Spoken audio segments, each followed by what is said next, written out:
Running in a kilt. It's fun, it commands attention, and it looks badass. And I'm making a whole video about it.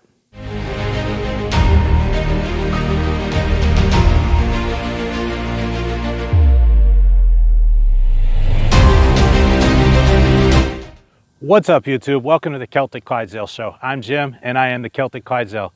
In this episode, we're going to be talking about running in a kilt. It's an easy thing to do. You just get yourself a kilt, you go for a run. Now let's get into it.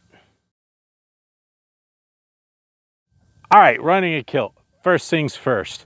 When you run in a kilt, I highly recommend you wear something under your kilt. There's two reasons for this. Number one, a little bit of modesty. If you go running in a kilt and it's one that's lightweight enough that you can comfortably run in it, then it's going to billow out, it's going to fluff about, and it's going to show off anything underneath it, all right? So you don't want to find yourself getting thrown in jail for showing the world your manly bits, and you don't want to scare any little kids. So put on something under your kilt when you're running. The other reason is chafing. Your manly bits won't like you if you're chafing, so wear something under the kilt, all right? Keep yourself out of jail. Don't scare little kids. Don't have chafing.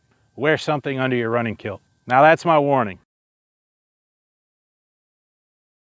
So let's talk about what sort of kilt do you want to run in. You want something that's lightweight, and you want something that's easy to take care of. At the same time, you also want it to be heavy enough that it lays correctly and you get what you call the swish.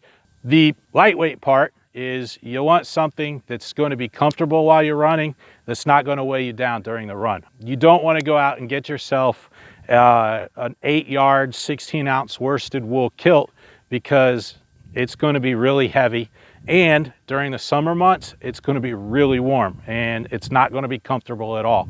So you definitely want to pick something that's made of a material that's lightweight and easy to take care of. Now, what do I mean by easy to take care of? That means it's something that you could throw in the washer, throw in the dryer, launder it like you would any other running shorts or whatever. And yeah, because like I said, going back to wool, if you get something that's made out of wool, you're gonna have to dry clean it, and really it's gonna be a bigger pain than it's worth, all right? So definitely you wanna look for something that's lightweight, comfortable, and easy to take care of. So let's move on and talk about where you can get a kilt to run in.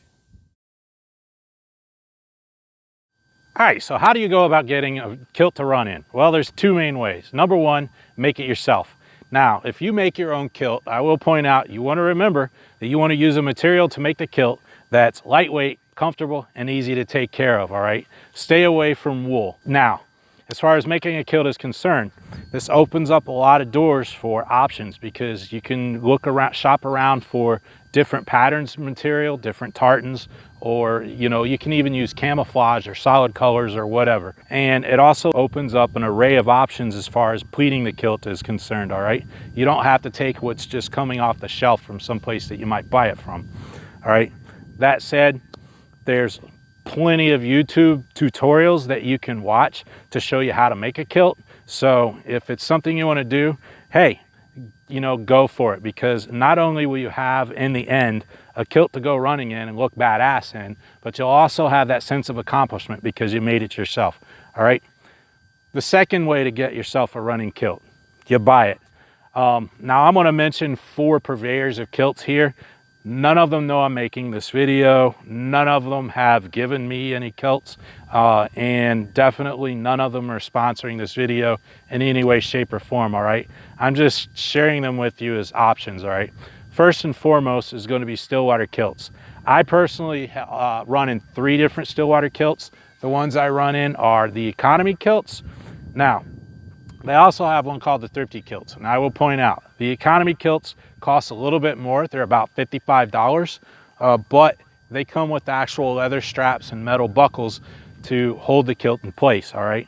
Their thrifty kilts are a little bit cheaper. I'm not sure the price, probably in the neighborhood of $40, but they're held closed with hook and loop closure.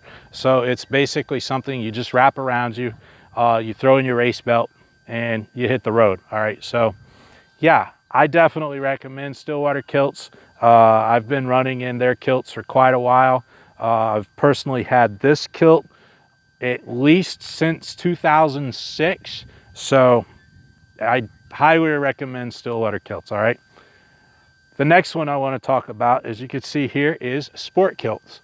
Now, sport kilts has a wider variety of tartan patterns. I think they might have some camo patterns also.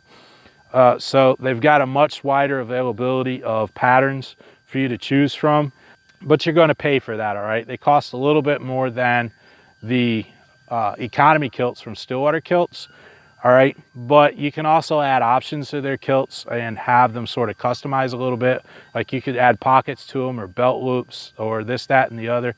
Sport kilts, totally as the name implies, designed for sporting. Third option for buying is going to be, as you can see here, USA kilts.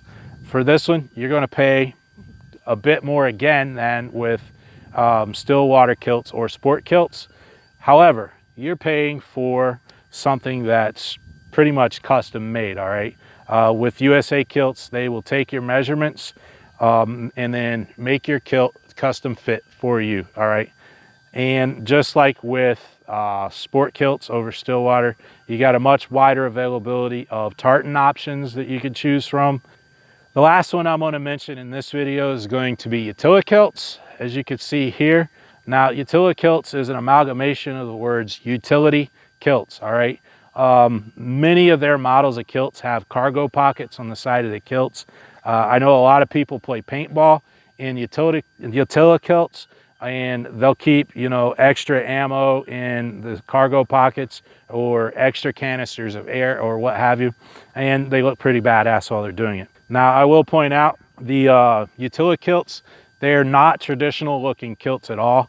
All right, so if you really want to stick to something that looks more traditional, utility kilt's not the route to go. So there we have it.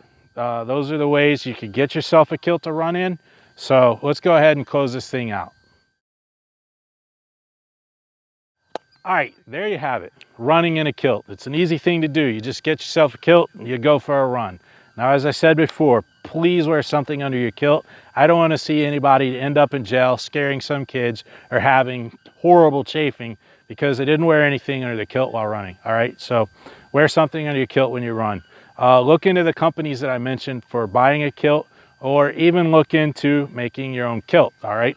But in the end, the number one thing you should do when you're running in a kilt is, aside from obviously looking badass, is have fun with it, all right? And yeah, just get yourself a kilt, go run, and enjoy being looked at by everyone because you look like such a badass, all right? So on that note, I want to say, until next time, keep on keeping on.